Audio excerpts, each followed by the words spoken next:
لوگوں نے مغرب کا سفر کیا ہے، وہاں جہاز میں 12 کے بعد 14 نمبر سیٹ آ جاتی ہے، 13 نمبر سیٹ ہی نہیں ہوتی. یہ منحوس عدد ہے.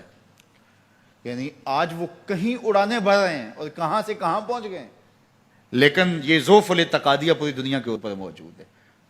تاریخیں مخصوص ہیں کہ ان تاریخوں کو شادی کرو گے تو برکت ہوگی، اگر ان کے علاوہ کسی اور تاریخ میں شادی کرو گے تو ٹوٹ جائے گی. ہمارے ہاں بھی کچھ لوگ کہتے ہیں کہ سفر کے مہینے میں شادی ہو تو شادی کامیاب نہیں ہوتی، اور اگر کامیاب ہو بھی جائے تو اولاد نہیں ہوتی، اولاد ہو بھی جائے تو نیک نہیں ہوتی. عجیب فلسفہ ہے. سیدہ فاطمہ تو زہرا رضی اللہ تعالی عنہا کی شادی حضرت سید علی المرتضیٰ رضی اللہ تعالی عنہ سے سفر کے مہینے میں ہوئی. مجھے بتاؤ ایسی کامیاب شادی بھی کوئی ہو سکتی ہے، اور ایسا اچھا جوڑا بھی کوئی ہو سکتا ہے؟ اور پھر کہتے ہیں اولاد نہیں ہوتی، حسن حسین اور زینب پیدا ہوئے. ایسی اولاد بھی ہو سکتی ہے. اچھا اولاد ہو جائے تو نیک نہیں ہوتی. مجھے بتاؤ حسین جیسا نیک کون ہوگا، حسن جیسا نمازی کون ہوگا، اور زینب جیسی پردے دار کون ہوگی؟ تو یہ لوگوں کی اپنی خواہشات ہیں، زبان پہ جو کہہ دیے لوگ وہی مان گئے. میں نے دیکھا ہے کہ بعض اوقات لوگ 1 گھنٹے کی تقریر سننے کے بعد بھی پھر بھی کہتے ہیں نہیں اصل ہمارے خاندان میں وہ واقعی منحوس ہے، فرق تو پڑتا ہے.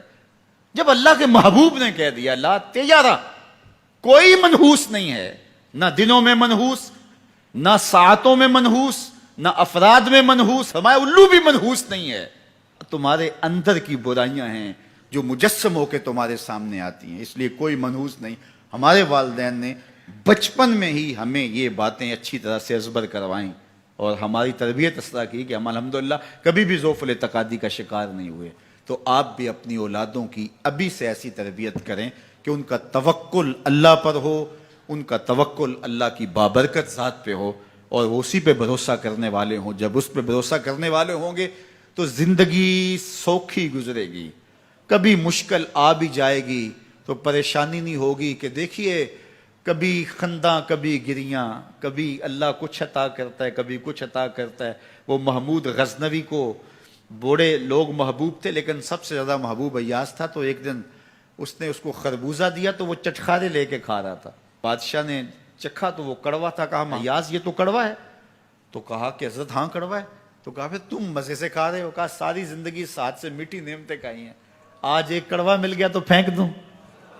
جب اس پہ توکل ہوگا تو کبھی تکلیف آئے گی تو بندہ کہے گا کوئی بات نہیں، جے سونا میرے دکھ وچ راضی تے میں سکھ نو چلے ڈاواں. تو بندہ کہے گا ٹھیک ہے کوئی بات نہیں ہے، یہ اس پہ بھی میں خوش ہوں. تو جب توکل اس پہ ہوگا تو پھر بندہ اس تکلیف میں بھی لذت لینے کا راستہ نکال لے گا. اور اگر یہ ہو کہ اس منحوسہ کی وجہ سے یہ سب کچھ ہوا ہے، کچیچیاں چڑھیں گی اس کے اوپر کہ اس نے یہ کیا ہے، مار ہی دوں قتل کر دوں، اس کو چھوڑوں نہ، زمین پہ رہنے کا حق ہی چھین لوں اس سے کہ اس منحوسہ کی وجہ سے یا اس منحوس کی وجہ سے یہ ہوا ہے. کوئی کسی کی وجہ سے نہیں ہوتا. یہ ہماری اپنی بدعمالیوں کی سزا ہے. اگر کوئی ہمیں نقصان در نقصان ہو رہا ہے تو توبہ کریں، اپنے گناہوں پہ غور کریں. کسی سے دھوکہ تو نہیں کر رہے، کسی کا دل تو نہیں دکھایا، ظلم تو نہیں کیا، اپنے ماں باپ کی نافرمانی تو نہیں کی. اور اگر ہمیں خیر پہنچ رہی ہے تو اللہ کا شکر ادا کریں.